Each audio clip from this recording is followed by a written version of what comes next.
Have you ever felt like the forgotten child? The one whose needs always come second? That was my reality when my parents chose to buy my sister an expensive iPhone instead of paying for my life-saving treatment. "I'm sorry, we don't have any money for you," my mom told me as I broke down in tears. But when I collapsed at school and was rushed to the hospital, everything changed. My name is Megan, and this is my story. Before I share my journey, I'd love to know where you're watching from. Drop your location in the comments, hit that like button, and subscribe to hear more incredible true stories that will touch your heart. Now, let me take you back to where it all began. My name is Megan Reynolds, and I'm 17 years old. 3 years ago, I was diagnosed with a rare autoimmune disorder that turned my world upside down. Every morning, I wake up to joint pain that feels like my bones are grinding against each other. Some days, the fatigue is so overwhelming that getting out of bed seems impossible. The fever spikes come without warning, leaving me drenched in sweat and shivering simultaneously. These symptoms have become my unwelcome companions, forcing me to miss school frequently and watch my once normal teenage life slip away. Our family lives in a modest 2-story house in suburban Connecticut. My father, Gregory, works as an accountant at a mid-sized firm, while my mother, Teresa, teaches second grade at the local elementary school. We're not poor, but we're not wealthy either, just an average middle-class family trying to make ends meet. At least, that's what I thought until recently. Then there's my younger sister, Abigail. Abby to everyone except my grandmother. At 15, she's everything I used to be before my illness. Popular, athletic, and academically brilliant.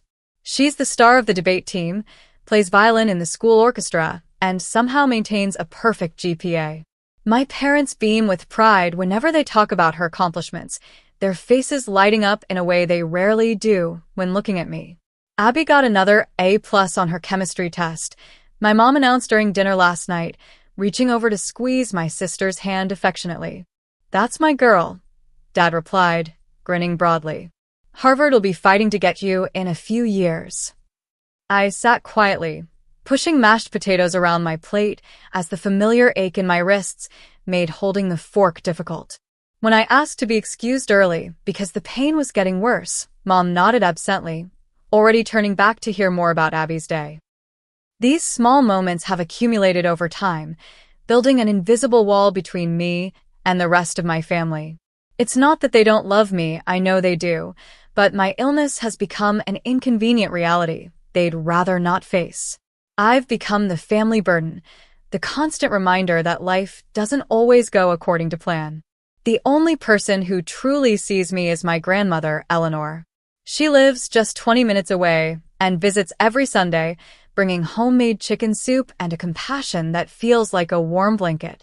Grandma Eleanor suffered from rheumatoid arthritis for decades, so she understands chronic pain in a way my parents never could. "They're scared, sweetheart," she told me once, her weathered hand resting gently on mine. Sometimes fear makes people act in ways they later regret. I also have my best friend, Rachel Peterson. We've been inseparable since kindergarten, and my diagnosis didn't change that. When other friends gradually disappeared, uncomfortable with my new limitations, Rachel remained steadfast. She brings me homework when I miss school, watches terrible reality TV shows with me during flare-ups, and never makes me feel like a burden. It wasn't always this way with my family. When I was first diagnosed at 14, my parents were devastated but determined. They researched my condition extensively, took me to specialist after specialist, and treated me with such tenderness that it almost made the pain bearable. Dad would carry me downstairs on bad days, and Mom learned to cook anti-inflammatory meals that might help reduce my symptoms. But as months turned into years and the medical bills piled up, something shifted. The tender care hardened into resigned obligation. The hopeful research gave way to tired sighs. And slowly, almost imperceptibly, Abigail became the center of our family universe, while I became the planet drifting further into the cold. "You need to understand," my father said once after I complained about missing a school trip because of a doctor's appointment. "Your condition affects all of us. We've all had to make sacrifices." I didn't argue with him then, but I wanted to ask, what exactly has Abigail sacrificed? When was the last time she had to give up anything because of me? The answers were painfully obvious, hanging in the air between us, unspoken but undeniable. The breaking point came last month when Dr. Russell, my rheumatologist, recommended a new treatment that could potentially put my condition into remission. His face was serious as he explained it to my parents and me during my regular checkup. This new biologic therapy has shown remarkable results in patients with similar presentations to Megan's, he said, sliding a brochure across his desk. It could significantly reduce inflammation and prevent further joint damage. My heart soared with hope until Dr. Russell mentioned the cost. The treatment would require a series of infusions totaling $3,000 that our insurance would only partially cover. We'd need to pay $2,200 out of pocket. Without this treatment, Dr. Russell continued, his voice gentle but firm, Megan's condition will likely progress. We're already seeing early signs of permanent joint damage that could affect her mobility long-term. In the car ride home, my parents were unusually quiet. I sat in the back seat, clutching the treatment brochure and trying to read their expressions in the rearview mirror. We'll figure something out, Dad finally said, but his voice lacked conviction. Mom reached over to pat his hand. Maybe we can take out a small loan or ask your brother for help. Let's talk about it later, Dad replied, effectively ending the conversation. That night, I lay awake imagining a life without constant pain, allowing myself to hope for the first time in years. Maybe this treatment would be the answer. Maybe I could return to school full-time, join clubs again, be normal. The next morning, I was heading to the kitchen for breakfast when I overheard Abigail talking to our parents in the living room. Everyone in my grade has the new iPhone 13 Pro, she was saying. My phone is practically ancient, and the camera is terrible. How am I supposed to document the debate team's trip to nationals with this dinosaur? I paused in the hallway, listening as my parents gave the same sighs and hesitations I'd heard the day before about my treatment. Abby, honey, those phones are very expensive, Mom said. Almost $1,200 for the model you want. But my birthday is next week, Abigail persisted. And I've maintained straight as all semester. Plus, Jessica's parents got her one, and they both work at the grocery store. I held my breath, waiting for the firm but gentle rejection that surely would follow. After all, if they were concerned about finding $2,200 for a treatment that could change my life, they wouldn't spend over half that amount on a phone. But to my shock, Dad chuckled and said, Well, when you put it that way, what do you think, Teresa? Our debate champion does deserve something special for her birthday. I suppose we could make it work, Mom agreed, her voice warm with affection. You have been working incredibly hard this year. I must have made a sound because all three of them turned to look at me standing in the doorway. Abigail jumped up excitedly. Megan, Mom and Dad are getting me the new iPhone for my birthday. Isn't that awesome? I forced a smile, but inside I felt something crack. That's great, Abby. Congratulations. 2 days later, our entire family went to the Apple store at the mall. I hadn't wanted to come, but Mom insisted it would be good for me to get out of the house. So I sat on a bench near the display tables, watching as Abigail flitted from one phone to another, my parents following indulgently behind her. The sales associate, a young man named Brandon with a perpetually enthusiastic expression, walked them through all the features of the iPhone 13 Pro. I observed the scene as if watching a movie about someone else's family. Abigail's excited gestures, Mom's fond smile, Dad pulling out his credit card without hesitation. The total comes to $1,249. $99, Brandon announced cheerfully. Dad didn't even flinch as he handed over his card. My stomach twisted into knots. That money, nearly $1,250, could have gone toward my treatment, toward giving me a normal life again. But instead, it was being spent on a phone that would be obsolete in a year or two. The drive home was torture.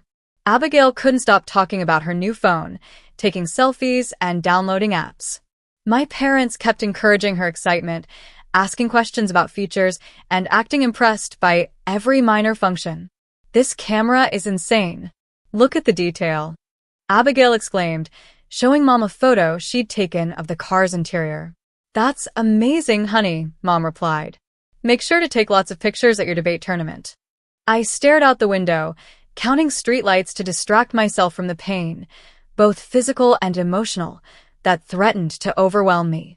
That evening, after dinner, I found my parents alone in the kitchen. Dad was washing dishes while Mom dried them, a routine they'd perfected over 20 years of marriage. I took a deep breath and stepped into the room. Can we talk about my treatment? I asked, my voice smaller than I intended. They exchanged a glance I couldn't interpret before Mom set down her towel. What about it, sweetie? She asked. Dr. Russell said it's really important. I was wondering if you've thought about how we're going to pay for it. I tried to keep my tone neutral, but the day's events had left me raw. Dad sighed heavily. Megan, we're still figuring things out. Medical expenses aren't simple. But you just spent $1,250 on Abby's phone, I said, the words rushing out before I could stop them. That's more than half of what we need for my treatment. The kitchen fell silent except for the dripping faucet. Mom's face hardened slightly. That's different, she said. That was a one-time purchase for your sister's birthday. How is it different? I pressed. You said we couldn't afford my treatment, but then you bought Abby an expensive phone she doesn't actually need. My treatment could change my life. Dad turned to face me fully now, his expression a mix of frustration and guilt. Megan, you have to understand that your medical expenses have been putting a strain on our finances for years. We've already spent thousands on treatments that haven't worked. So you're giving up on me? I whispered, tears welling in my eyes. Of course not, Mom interjected. But right now, I'm sorry, we don't have any money for you. Those words hit me like a physical blow. I couldn't hold back the tears any longer. They spilled down my cheeks as I stood there, feeling completely worthless in my parents' eyes. I see, I managed to say through my tears. So Abby gets a $1,000 phone, and I get to live in pain because I'm not worth the investment anymore. That's not fair, Dad protested weakly. No, it's not fair, I agreed, turning to leave. None of this is fair. I locked myself in my bedroom and collapsed onto my bed, sobs racking my body until my ribs ached. When my phone buzzed with a text from Rachel, I immediately called her, desperate for someone who would understand. They bought her the phone, Ratch, I said as soon as she answered. Over $1,000 for a phone while telling me they can't afford my treatment. Rachel's outrage on my behalf was exactly what I needed. That's messed up, Meg. Seriously messed up. Mom literally said they don't have any money for me. I continued, my voice breaking. Like I'm some charity case they've grown tired of supporting. You deserve better, Rachel affirmed. What are you going to do? I stared at the ceiling, feeling more alone than I ever had before. I don't know. What can I do? I'm 17 and completely dependent on them. That night, as I drifted in and out of restless sleep, punctuated by joint pain and emotional exhaustion, I couldn't shake the feeling that something fundamental had changed in my family. The thin thread that had been holding us together had finally snapped, and I had no idea how to tie it back together, or if I even wanted to try. In the 2 weeks following what I now thought of as the iPhone incident, my condition began to deteriorate noticeably. Without the new treatment Dr. Russell had recommended, the inflammation in my joints worsened. Mornings became an exercise in endurance as I struggled through the simple act of getting dressed. My knees and ankles swelled visibly, making each step a painful reminder of what I'd been denied. I withdrew from family interactions, eating dinner in my room when the pain was particularly bad, or simply claiming homework as an excuse to avoid seeing Abigail with her new phone. My bedroom became both sanctuary and prison, the only place I could let my guard down and stop pretending I was okay. My daily routine had devolved into a series of painful milestones: getting out of bed, 20 minutes of gentle stretching and silent tears, showering, seated now, as standing became too difficult, getting dressed, loose clothing only, nothing with buttons or zippers. And then the seemingly insurmountable task of facing another day at school when my body was screaming for rest. The weekend after the incident, Grandma Eleanor came for her usual Sunday visit. I heard her voice downstairs, then her familiar footsteps on the stairs. When she opened my bedroom door and saw me curled up in bed at 2 in the afternoon, her face fell. "Oh, Megan," she said softly, sitting on the edge of my bed. "It's gotten worse, hasn't it?" I nodded, not trusting myself to speak without crying. Grandma Eleanor had always been able to see through my brave face. "Your mother tells me the doctor recommended a new treatment," she continued, gently brushing hair from my forehead. "They can't afford it," I replied bitterly. "But they could afford Abby's $1,000 iPhone." Grandma Eleanor's expression hardened slightly, a rare sight that told me she was genuinely angry. "I see. And how much is this treatment?" "About $2,200 after insurance." She was quiet for a moment, then patted my hand. "I'm going to have a word with your mother." I didn't hear their conversation, but raised voices came from the kitchen shortly after Grandma went downstairs. When she returned to say goodbye an hour later, her lips were pressed into a thin line. "I've said my piece," she told me, kissing my forehead. "Your mother and I don't see eye to eye on this, but I want you to know that I'm looking into some options. Don't give up hope, sweetheart." That evening, tension hung over the house like a thundercloud.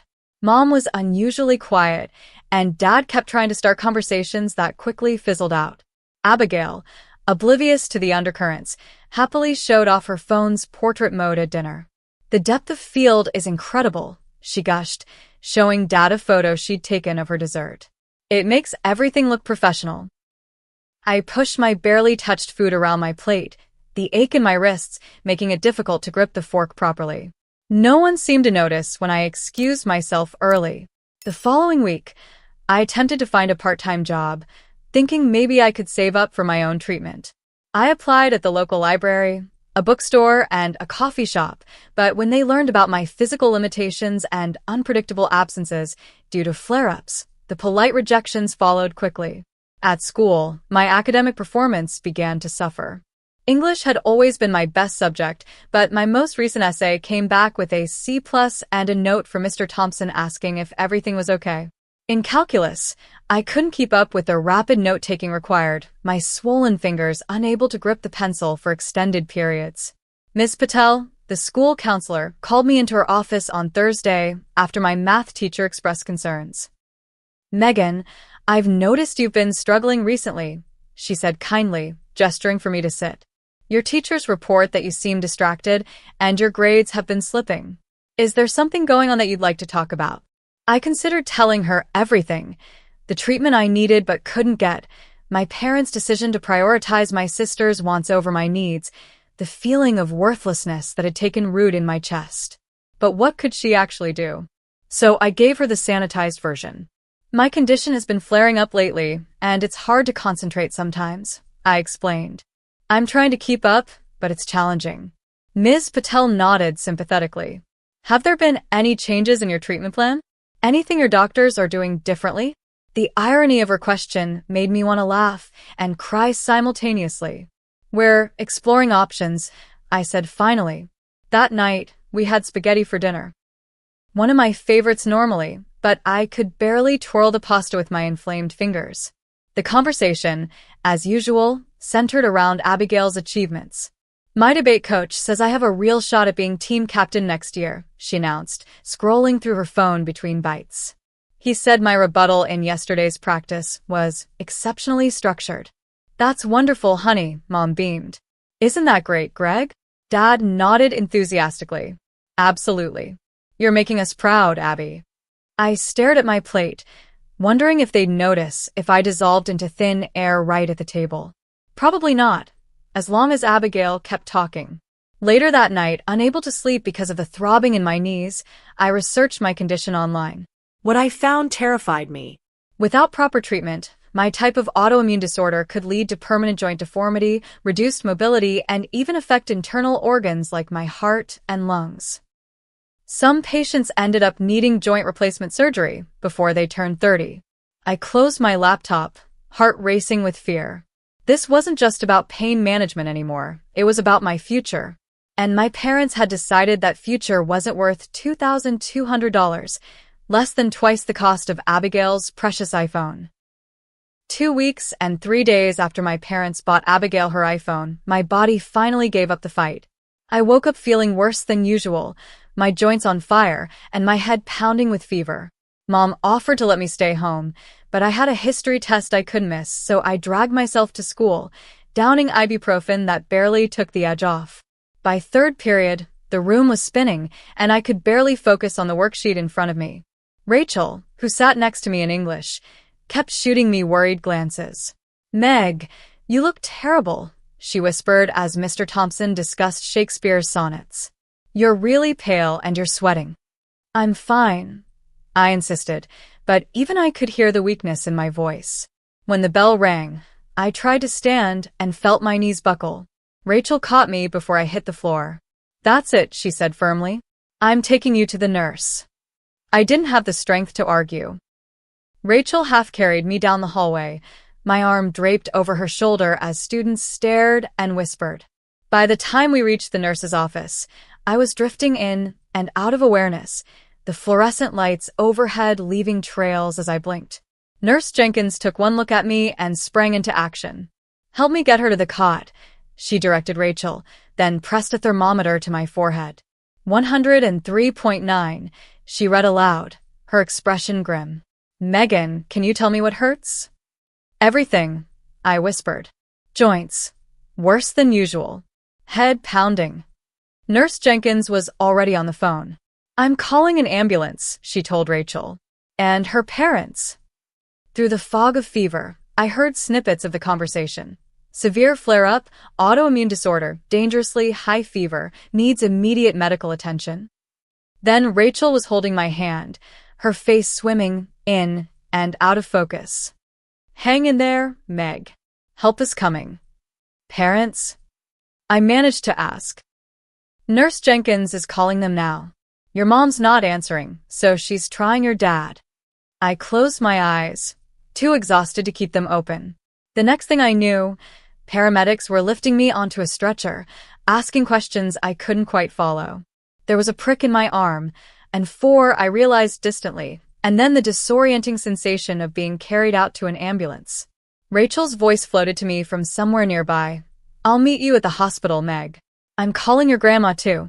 The ambulance ride passed in a blur of sirens and urgent voices.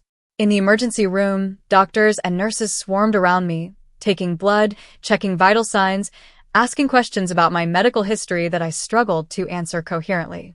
"Her autoimmune markers are off the charts," I heard one doctor say.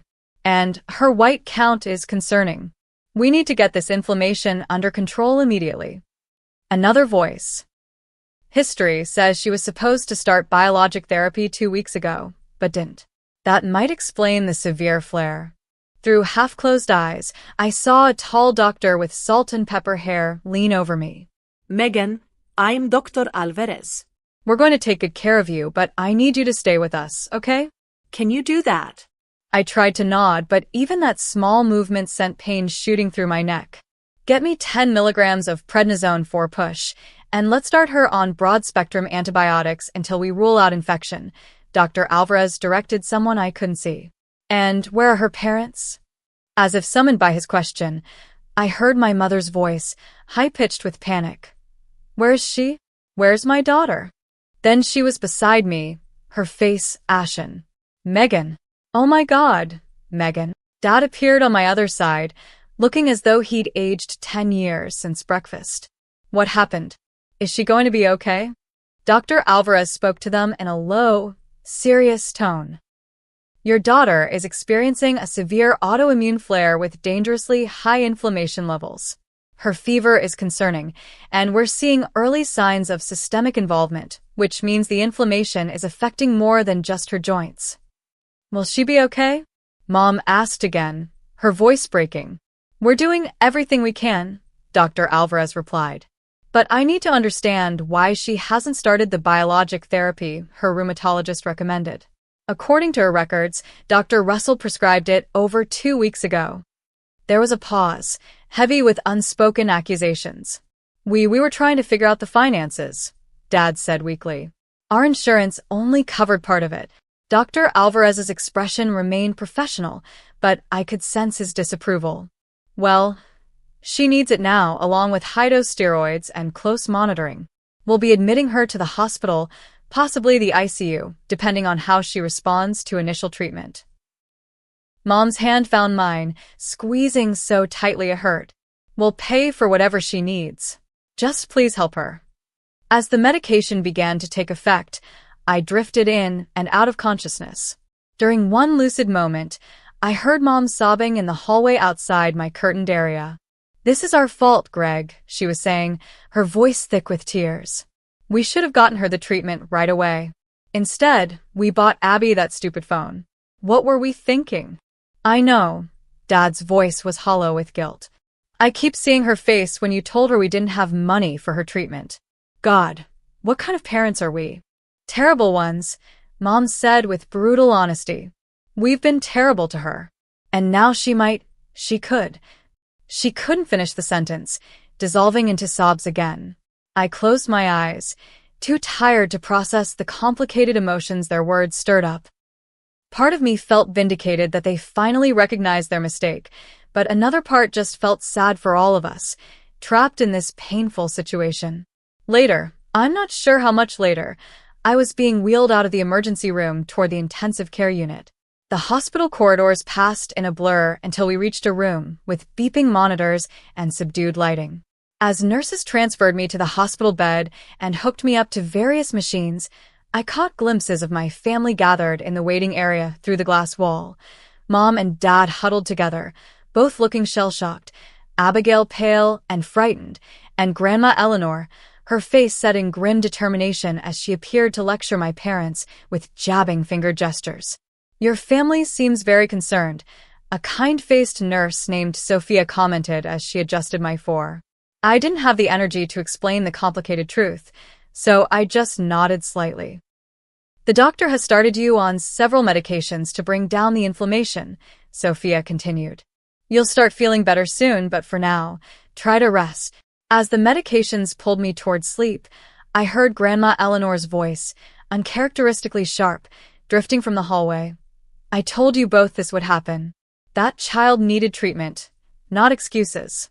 And meanwhile, Abigail gets everything she wants." Then darkness claimed me, and I knew nothing more. I spent 5 days in the hospital, though the first 2 remained mostly a blur of fever dreams and medication adjustments. By the 3rd day, the aggressive treatment began to take effect. The fever subsided, and the worst of the joint inflammation receded to a dull, persistent ache rather than the searing agony of before. When I fully regained consciousness, I found my mother asleep in the chair beside my bed, her hand resting near mine on the blanket. She looked exhausted, with dark circles under her eyes and her clothes wrinkled, as if she'd been wearing them for days. The slight movement of my fingers as I adjusted my position woke her immediately. Her eyes flew open, and when she saw me looking back at her, her face crumpled with relief. "Megan," she breathed, reaching for my hand. "You're awake. How do you feel?" "Better," I said, surprised by how weak my voice sounded. "Thirsty." Mom jumped up to pour water from a pitcher on the bedside table, holding the straw to my lips so I could sip. "The doctors say you're responding well to the treatment. Your inflammation markers are coming down." I nodded slightly, unsure what to say. The memory of overhearing her in the emergency room, "We bought Abby that stupid phone," lingered between us, unaddressed. "Your father just went to the cafeteria," she continued, filling the awkward silence. "He's barely left your side.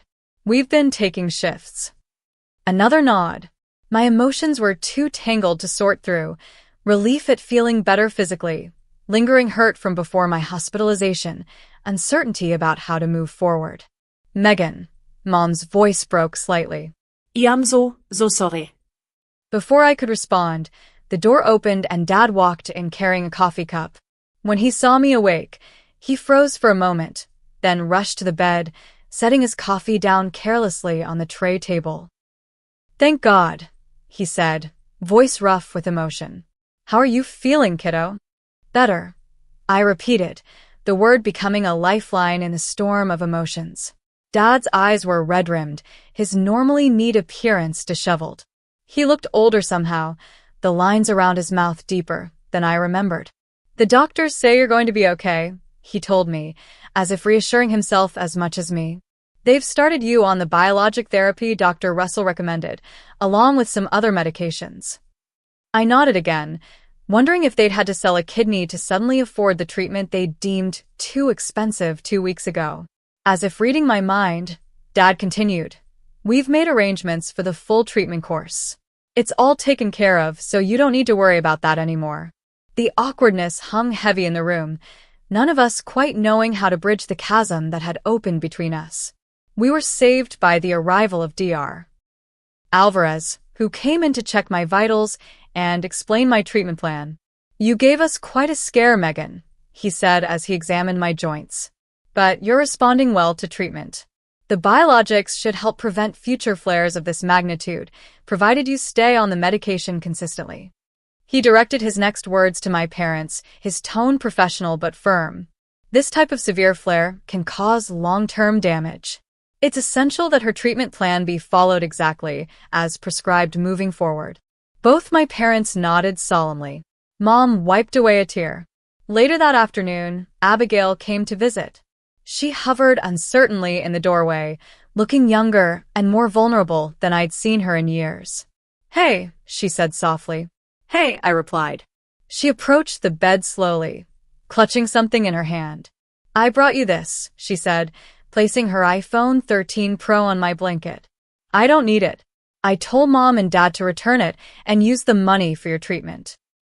The gesture caught me completely off guard. "Abby, you don't have to." "Yes, I do," she interrupted, uncharacteristic tears welling in her eyes. "I didn't understand how serious your condition was. I was so focused on stupid things like phones and debate team that I didn't see how much you were suffering." "I'm really sorry, Megan." For the first time in years, I saw my sister, really saw her, not as the golden child who got everything she wanted, but as a 15-year-old girl who had just been confronted with the possibility of losing her big sister. And despite everything, I felt a surge of protective love for her. "Keep your phone, Abby," I said gently. "That's not the solution." She shook her head stubbornly. "I already gave it to Dad to return. And I emptied my savings account too, the money from babysitting and birthday checks. It's not much, but it might help with your medical bills." Her selfless gesture cracked something inside me, and I found myself crying for the first time since regaining consciousness. Abigail carefully sat on the edge of the bed and took my hand, mindful of the four. "Remember when we were little," she said, "and you always let me be the princess in our games, even though you wanted to be the princess too?" I smiled through my tears. "You were a very demanding 5-year-old. You've always taken care of me," Abigail continued. "Now it's my turn to help take care of you." As my hospital stay continued, memories of happier family times began to surface. Lazy summer afternoons at the community pool before my diagnosis, when Dad would throw us into the water while we shrieked with delight. Christmas mornings with Mom's special cinnamon rolls and matching pajamas. Family game nights where Abigail would inevitably flip the Monopoly board when she started losing. These memories felt like photographs from someone else's life, beautiful but distant. Could we ever find our way back to that family? Did I even want to try? Rachel visited every day after school, bringing my homework and gossip to distract me. "Trevor asked about you in chemistry," she reported on day 4. He seemed genuinely concerned. "Trevor Mitchell?" I asked, surprised. I'd had a crush on him freshman year, before my diagnosis changed everything. "The very same," Rachel grinned. "I think he likes you." The idea that a boy might be interested in me, sick, invisible me, seemed so outlandish that I laughed for the first time in weeks. Grandma Eleanor became my fierce advocate with the hospital staff, questioning every medication and procedure with sharp attention to detail. "I was a nurse for 40 years, she informed a young resident who tried to brush off her concerns about a potential medication interaction. "I know a thing or two about patient care." On the 4th day, my parents asked to speak with me privately. Rachel was just leaving, and Grandma Eleanor tactfully offered to walk her out. Once we were alone, Mom took a deep breath. "Megan, we need to talk about what happened before you were hospitalized." I tensed, bracing myself for excuses or minimization. What we did was wrong, Dad said simply. Prioritizing Abigail's wants over your medical needs was inexcusable. There's no justification for it. Mom nodded, tears streaming down her face. We've been thinking about why we did it, trying to understand our own behavior. I think part of me has been in denial about how serious your condition is. It was easier to focus on Abby's normal teenage concerns than face the reality of your illness. That's not an excuse, Dad added quickly. Just an explanation. We've failed you terribly, and we're so sorry. Their raw honesty disarmed me. I'd expected to fight for acknowledgement of their favoritism, not to have them offer it freely. It hurt, I admitted, my voice small. It hurts so much when you said you didn't have money for my treatment but bought her that phone. Mom flinched, as if I'd slapped her. I will regret saying those words for the rest of my life. We want to do better, Dad continued. We've met with a financial counselor to rearrange our priorities and create a budget that puts your health care first. I've taken a weekend job at Home Depot for extra income. And I'm picking up summer school teaching, Mom added. We're committed to making sure you get the care you need, no matter what it takes. I wanted to believe them. Part of me did. But another part remained wary, afraid to trust and be hurt again. I don't know what to say, I told them honestly. You don't have to say anything right now, Dad assured me. We know it will take time to rebuild your trust, and we're prepared to put in that work. On the 5th day, Dr. Alvarez announced I could go home the following morning, with strict instructions for follow-up care and medication management. A social worker named Ms. Daniels came to speak with my family about ensuring my treatment plan would be followed. I understand there were some barriers to accessing care previously, Ms. Daniels said diplomatically. I want to make sure those barriers have been addressed. My parents nodded solemnly, and Dad explained the financial arrangements they'd made. Ms. Daniels seemed satisfied, but left her card with me privately. Call me if you need anything, she said kindly. My job is to advocate for you. As I prepared to leave the hospital, I felt physically better but emotionally uncertain. The medication was working, but the family dynamics that had led to this crisis couldn't be fixed with a pill or in 4-drip. Those would take much longer to heal, if they ever could. The drive home from the hospital was quiet, each of us lost in our own thoughts. When we pulled into our driveway, I was surprised to see a wheelchair ramp installed over the front steps, a temporary wooden structure that hadn't been there 5 days ago. We put it up yesterday, Dad explained, noticing my confusion. Dr. Alvarez said you should navigate stairs until your knees are stronger. Inside, more changes awaited. The living room had been rearranged to create easy pathways for navigation. A hospital bed had been set up in the downstairs guest room, complete with an adjustable table and a small refrigerator stocked with water bottles. We thought you might not want to climb stairs to your bedroom right away, Mom explained nervously. Is this okay? We can move you back upstairs if you prefer. I was touched by the effort they'd made. This is good. Thank you. Grandma Eleanor emerged from the kitchen, wiping her hands on a dish towel. I've made chicken soup, she announced. And those whole grain rolls you like. For the first time, I noticed a calendar on the wall by the refrigerator with a detailed schedule. Morning medications, 7 a.m. Physical therapy exercises, 10 a.m. Afternoon medications, 2 p.m., and so on. We've worked out a schedule to make sure someone is always here with you for the first 2 weeks, Dad explained. I've taken some time off work, and your mom has arranged for a substitute teacher to cover her classes 3 days a week. What about Abby's debate tournament? I asked, remembering how important it had been just a week ago. She's decided not to go, Mom said. She wants to be here to help. As if on cue, Abigail appeared at the top of the stairs.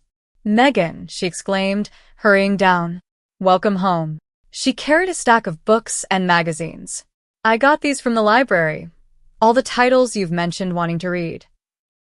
The careful preparations and genuine enthusiasm of my family were overwhelming after so many months of feeling sidelined. I felt tears threatening again and blinked them back. Thank you, I said simply. All of you. That first evening home established the new pattern of our family life. Dad helped me with the evening physical therapy exercises Dr. Alvarez had prescribed, carefully supporting my joints as I moved through the gentle stretches.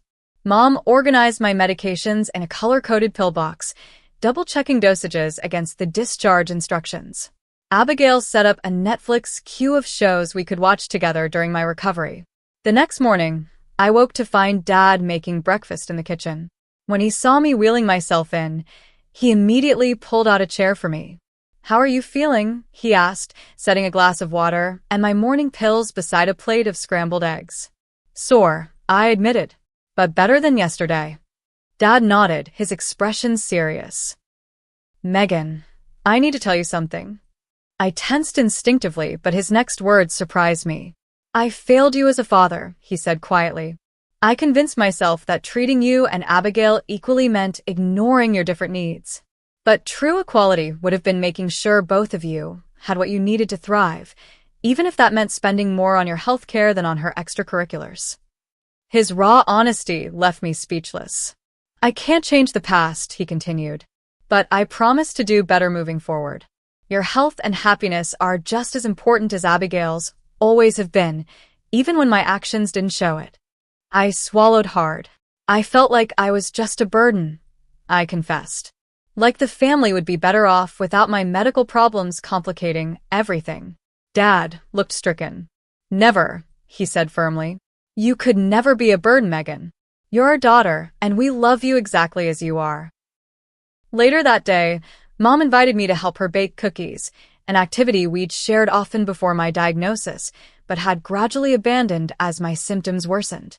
She'd set up a stool at the counter and gathered tools that would be easier for my hands to manage. As we measured flour and sugar, she broached the subject that had been hovering between us. "I think I've been afraid," she admitted, carefully cracking an egg. "Seeing you in pain, watching your teenage years slip away because of this illness, it scared me so much that I started to distance myself emotionally." I stirred the batter slowly, processing her words. "It was easier to focus on Abigail because her problems were normal teenage stuff," Mom continued. "I could fix those with a new phone or a shopping trip. I couldn't fix your illness, and that feeling of helplessness was unbearable." "You didn't have to fix it," I said quietly. "You just had to be there with me through it." Mom's eyes filled with tears. "I know that now. And I'm so sorry it took almost losing you to understand it." A week after coming home, I returned to school part-time. The administration had worked with my parents to create accommodations, a second set of textbooks so I wouldn't have to carry heavy books between home and school, permission to use the elevator, extended time for assignments, and a modified PE program. Rachel met me at the front entrance on my first day back, appointed herself my unofficial assistant, and glared at anyone who stared at my temporary wheelchair. Trevor asked if he could sit with us at lunch. She informed me as we headed to first period. I told him he needed to apply in writing and submit a resume. I laughed, feeling a lightness I hadn't experienced in months. "You didn't?" "No, but I should have. The boy needs to work for your attention." Word of my hospitalization had spread through school, and I was surprised by how many students and teachers expressed genuine concern. Even Jessica Martin, Abigail's friend who had gotten the iPhone first, stopped me in the hallway. "I'm really glad you're okay," she said awkwardly. "Abby was super worried about you." At home, our financial adjustments became apparent. Dad sold his beloved vintage motorcycle that he'd been restoring for years. Mom returned her expensive stand mixer and started using the hand mixer again. Cable TV was replaced with a basic streaming service. Little sacrifices appeared everywhere I looked, each one a statement. "You matter. Your health matters." Abigail surprised me most of all. She took on household chores without complaint, learned to help with my medication schedule, and spent hours researching my condition online. "Did you know there's a support group for teens with autoimmune disorders at the community center?" she asked one evening, looking up from her laptop. "They meet on Thursdays. I could go with you if you want." The offer was so unexpected and genuine that it broke through another layer of the wall I'd built around my heart. "That might be nice," I agreed. Grandma Eleanor became a regular fixture in our home, teaching my parents coping strategies she'd learned during her decades with rheumatoid arthritis. Heat before activity, ice after. She instructed Mom as they prepared my bath. And always listen when she tells you something hurts. Pain is the body's warning system. 2 weeks after my return home, we attempted our first family outing, a picnic at the local park. Dad carried the lightweight folding chairs while Mom pushed my wheelchair over the grass to a shaded spot beneath an oak tree. Abigail spread the blanket and unpacked the simple lunch we'd prepared together that morning. The outing wasn't perfect. I tired quickly and grew uncomfortable sitting in one position. A light rain began just as we finished eating, forcing us to pack up hastily.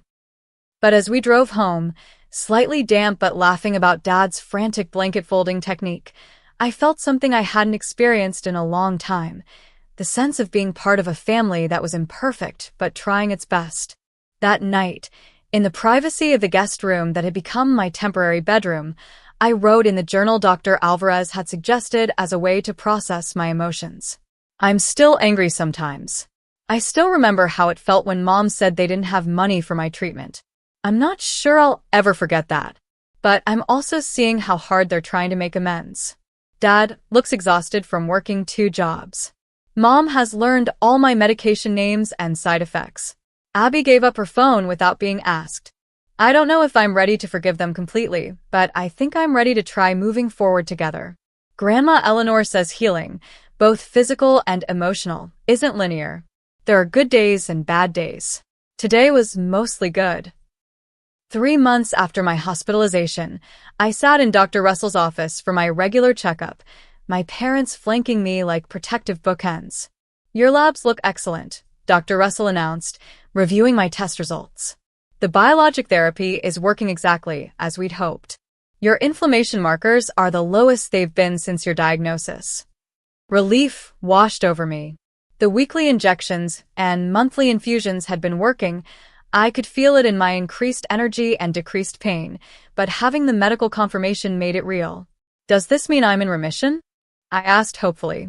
Dr. Russell smiled. Not quite yet, but we're heading in that direction. The important thing is that we've halted the disease progression. Your latest scans show no new joint damage. Mom reached over to squeeze my hand, her eyes bright with unshed tears. Dad cleared his throat several times before asking, "What's the long-term outlook, doctor?" With consistent treatment and monitoring, Megan can expect to live a full, active life, Dr. Russell replied. There may be occasional flares, but nothing like what you experienced before. The key is maintaining the treatment regimen without interruption. That won't be a problem, Dad assured him firmly. We've made the necessary arrangements. Indeed they had.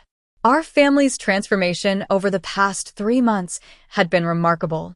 Weekly family therapy sessions with Dr. Winters had helped us learn healthier communication patterns and address the resentments and fears that had driven us apart.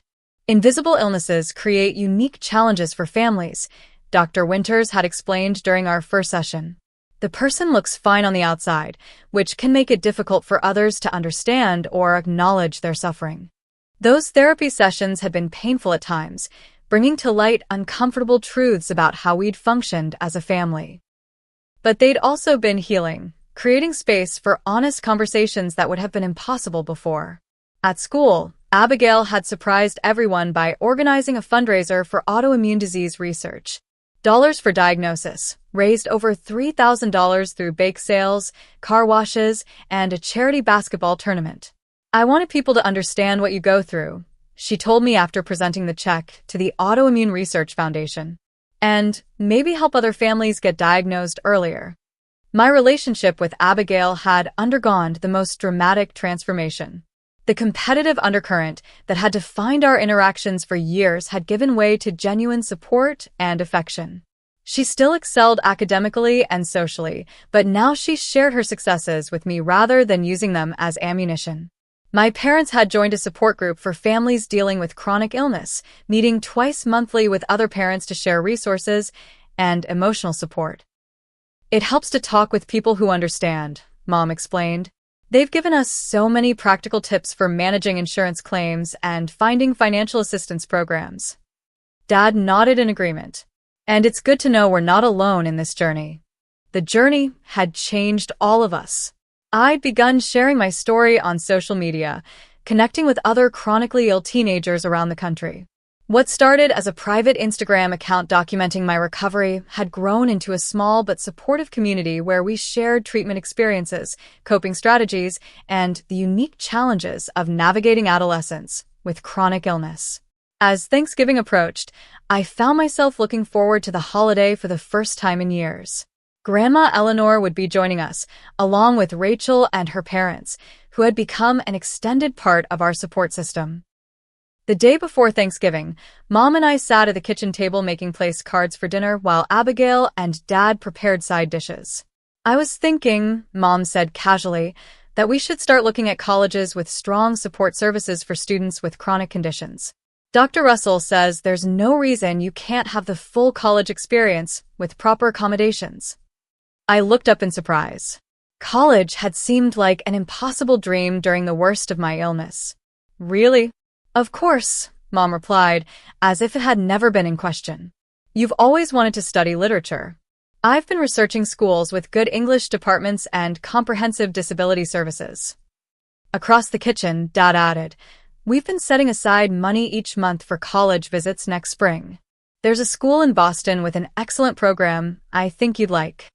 Their matter-of-fact planning for my future, a future they clearly believed in, meant more than any apology ever could. The next day, our Thanksgiving table looked nothing like the strained family dinners of the past.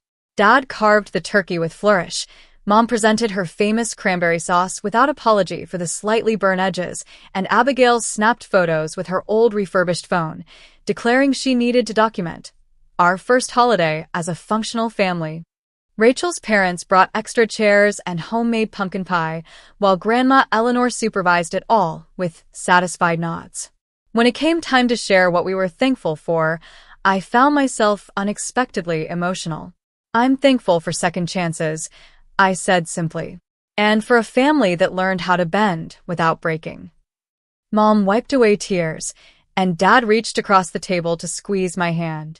Later that evening, as the guests departed and Abigail helped Dad wash dishes, Mom found me sitting on the porch swing despite the November chill. Room for one more? She asked, and I nodded, shifting to make space. We sat in comfortable silence for a few minutes, watching our breath form clouds in the cold air. I was so afraid we'd lost you, Mom finally said. Not just physically in the hospital, but emotionally before that. I was afraid you'd never trust us again. I considered her words carefully. Forgiveness isn't a single moment, I replied, echoing what Dr. Winters had taught us. It's a process. Some days it's easier than others. Mom nodded. We know we can't undo the past. But we want you to know that you are cherished, Megan. Your health, your happiness, your dreams, they matter to us. They always did, even when we lost sight of how to show it. A year after what we now called the hospital incident, our family had established new traditions that accommodated everyone's needs. Family game night featured board games that didn't require fine motor skills. Movie marathons included plenty of breaks for stretching stiff joints. Vacation planning now involved researching medical facilities at our destination and packing extra medications. These adjustments had become our normal, woven into the fabric of our daily lives without resentment or martyrdom. The crisis that had nearly torn us apart had ultimately forced us to rebuild stronger, more compassionate connections with each other. As I prepared my college applications, I reflected on the journey in my personal essay. 3 years ago, I was diagnosed with an autoimmune disorder that changed everything. A year ago, I nearly died when that condition was neglected. In between those events, I learned how illness can isolate you even within your own family. But I also learned that people can change, that broken trust can be rebuilt, and that sometimes the most painful experiences lead to the most profound growth. I am not defined by my illness, but it has shaped me. It has taught me resilience, self-advocacy, and the importance of authentic communication. Most importantly, it has shown me that family, like health, requires constant attention and care to thrive. This is the wisdom I will carry with me into the next chapter of my life. I'm a different person now than I was before my hospitalization, stronger in some ways, more vulnerable in others. My parents are different too, more aware of their capacity for both failure and redemption. Abigail has developed an empathy that will serve her well throughout life. We still have difficult days. My condition hasn't disappeared, and neither have the emotional scars from that painful period. But we face these challenges together now, with honest communication and shared purpose. The iPhone that once symbolized my parents' misplaced priorities has been replaced by something far more valuable, a family that sees each member clearly and commits to meeting their needs with love and understanding. That, more than any material possession or medical treatment, is the true path to healing. For anyone watching who may be struggling with chronic illness or family conflict, please remember that change is possible. Painful patterns can be broken. Wounds can heal, even if they leave scars. And sometimes, the deepest crises lead to the most meaningful transformations. If this story resonated with you, please like this video and subscribe to hear more stories of resilience and healing. Share your own experiences in the comments below. Your story might be exactly what someone else needs to hear today.